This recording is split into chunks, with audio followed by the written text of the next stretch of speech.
Who Thank you, is a mother? In the new Mr. world we Lulu find Adewumi, ourselves. She is for a a very demand for your beautiful superhero presentation. powers. She is a homemaker. For the sake of those who joined She is a us lover. halfway, Not only do you I ensure would that like she to is give a well small fed summary and make the of home what a he has caregiver for presented. all. He has She is put an together executive work a from summary home. of She is about doubling as the assistant school teacher 38 for all the children.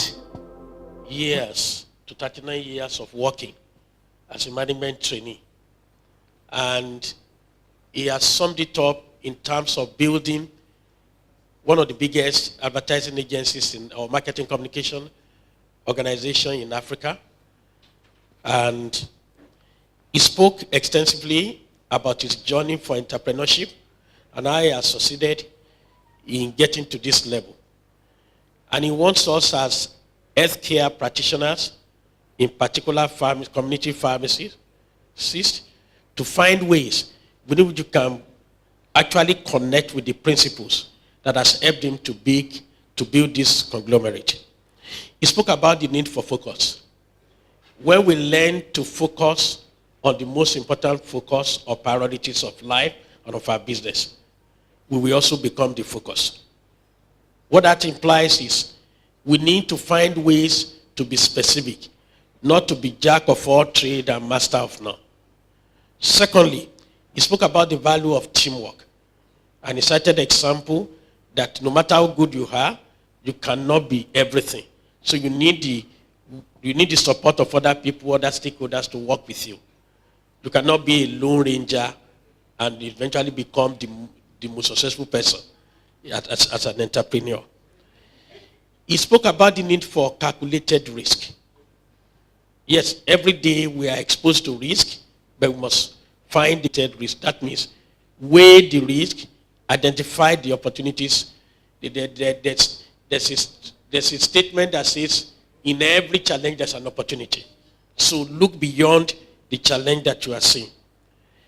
He spoke about the value of self-confidence. Even though in the introduction, I did not mention the fact that he's also a pastor of one of the biggest Pentecostal churches. But yet, he's able to speak about the value of self-confidence. That means God has endowed each and every one of us with some level of good things. Some we call it talent. Some we say Holy Ghost gifts.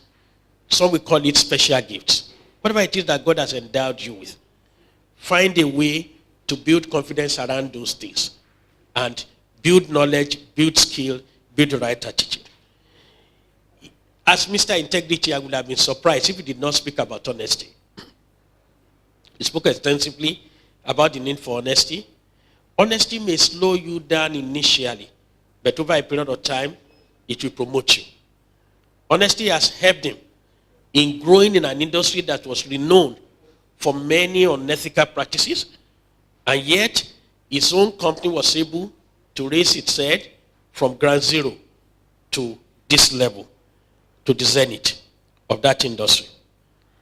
He spoke about the need for connection. Your net worth is determined by your network.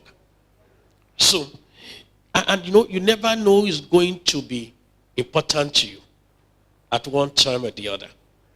And as you grow up and as you interact with people, including patients, it's important for you to show courtesy to each and every one of them. So build your connections. If there are 5 billionaires and you are the sixth to work with the 5 billionaires, over a period of time you become the sixth one. If you also work with 5 fools, over a period of time you become the sixth one. So connection and a network that's supposed to be synergistic to be helpful to you. Of course, as an expert in marketing and in branding, he spoke about the need for marketing to share with the others the image, the favorable image. There's no product, no brand, no company that does not have its own weaknesses. But coincidentally, the weakness of a company could also be the strength of the company. Or the strength of a company could also be the weakness. The strength of Prima Garnet is in integrity. The weakness of Prima Garnet is integrity. So those who want to do business and they want kickbacks will not go for Prima Garnet. But those who have worked with various agencies and have collected kickbacks, but are now looking for somebody who will do the real job, they will go for it. And that's why he sits down and we find out that people come all the way to look for him.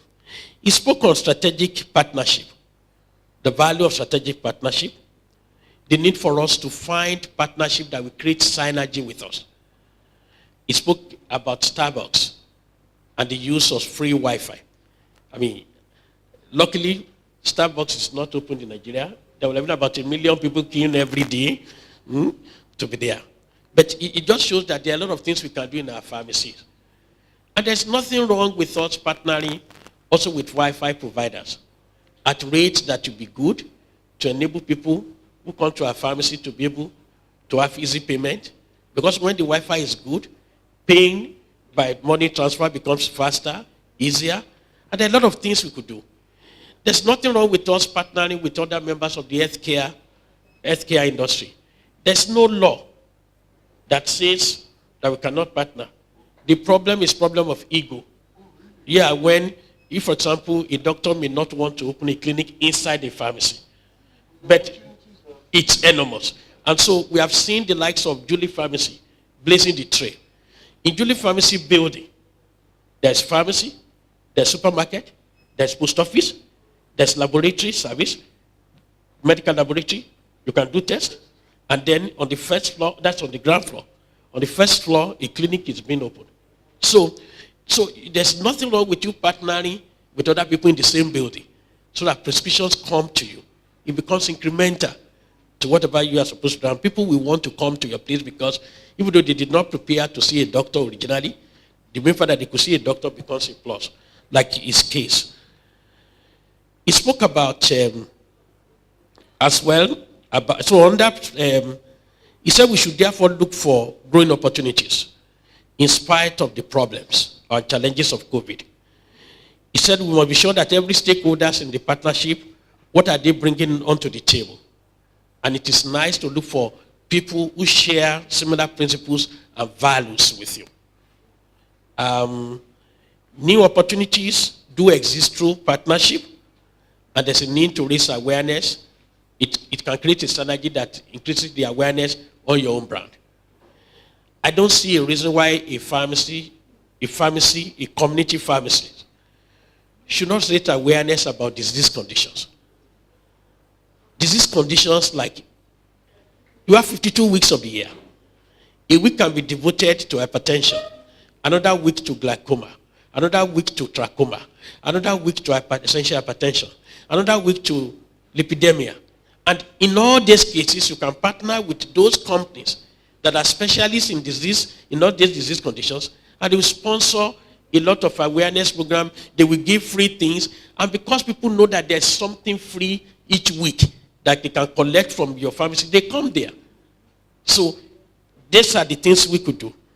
He spoke about the need, therefore, for us to partner with other healthcare personnel. For example, he spoke about the value of succession planning. When he spoke about Udutola, Kingsway, UTC stores. And these are companies with very great brands.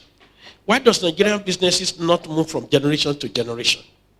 So there's a need for us to learn how to raise our business savvy, to identify the challenges of cash flow and debt profile that will mitigate against generational businesses. It therefore says we must find a way to build employee loyalty and expand ownership so that it's not just one-man business. I'm into several businesses. When I was in Pfizer, if anybody invites me and say, can you please come and be a partner in this business? Can you just come and be on our board? I say, no, I'm not interested. If I don't want to start a business on my own, why don't I go into partnership? So I'm into partnership in about 12 different businesses today. And it will interest you that there's no conflict of interest whatsoever. Because I do not even visit some of the businesses for more than 5 years. As far as dividend is coming, profit sharing is coming, I will know that they are doing a good job. So pharmacists must not just believe that pharmacy is the only thing for them to make money. That's one. Farm Alliance has proven to us that it's not only pharmacy, my mentor, Shino Okwanubi. Look at the way he's making money everywhere. And so you don't need to really open a community pharmacy. So yes, I've got to give him. He has been giving me so much headache, so I have to announce it. So ask him to settle me before now he did it. So he spoke about so he spoke about the value of us expanding ownership. And as we expand ownership, those new owners can actually open new opportunities for you. That's the point. So he spoke about people are the most important asset of the organization. Although he said after branding, because it's a brand person. But the HR person will say the most important asset because the person who develops the brand is people. So the most important asset of any organization is the people. So, and it's not necessarily that because somebody has stayed too long with you, he must therefore succeed you. It's not based on age. It should be based on competency. And if you have one or two or multiple people who succeed you, it's important for you to look at their knowledge, their skill sets, their attitude sets, and to build them up along the lines of those, along the line that will make them, if any one of them becomes the CEO eventually or the MD, they will be a good MD. And one thing that I picked up is also that you don't choose an MD on basis of where you are coming from. You choose an MD on basis of where you are going. I work for a company and an MD needed to be chosen. The problem of the company was not that of technical problem. It was not operational problem. It was a marketing problem. So, even though one of the key likely successor was a technical person, was a much more senior director, he wasn't chosen. Because the problem of the company was that of marketing. So a marketing person will be chosen, preferred over a technical person. So the future today, as it's summed up, is filled with issue traceable to that of COVID, is filled with problem of disruption, is filled with problem of volatility, problem of uncertainty, problem of chaos in the economy, problem of ambiguity, problem of risk, and problem of diversity. And the solution to all this problem as an entrepreneur is to be able to see opportunities in each of these challenges, to see opportunities in disruption by you as leaders, as entrepreneur, providing direction, to see opportunity in volatility by providing vision, to see opportunity in the problem of uncertainty by providing greater understanding, to see opportunity in the problem of chaos by providing clarity, to see opportunity in the problem of ambiguity by making your company to become more agile, by addressing risks with resilience, and by ensuring that diversity, you provide an environment of diverse people, divergence, that enables you to see beauty in divergence rather than problems in divergence. And when you take your eyes off the challenges, what you start to see will be the opportunities. I'm encouraged by the fact that Lulu stayed in the country because he had the opportunity to relocate. He has enough money as a century billionaire to leave the country. But still he stayed. And he will not understand how many people he is inspiring like me. And he makes very positive comments. He's a man of faith, but not religious. These are two different things. And so it's very objective as his approach and his comments on the issues of COVID since it started about 6 months ago. But I think I've given a very good grasp and summary of what I believe.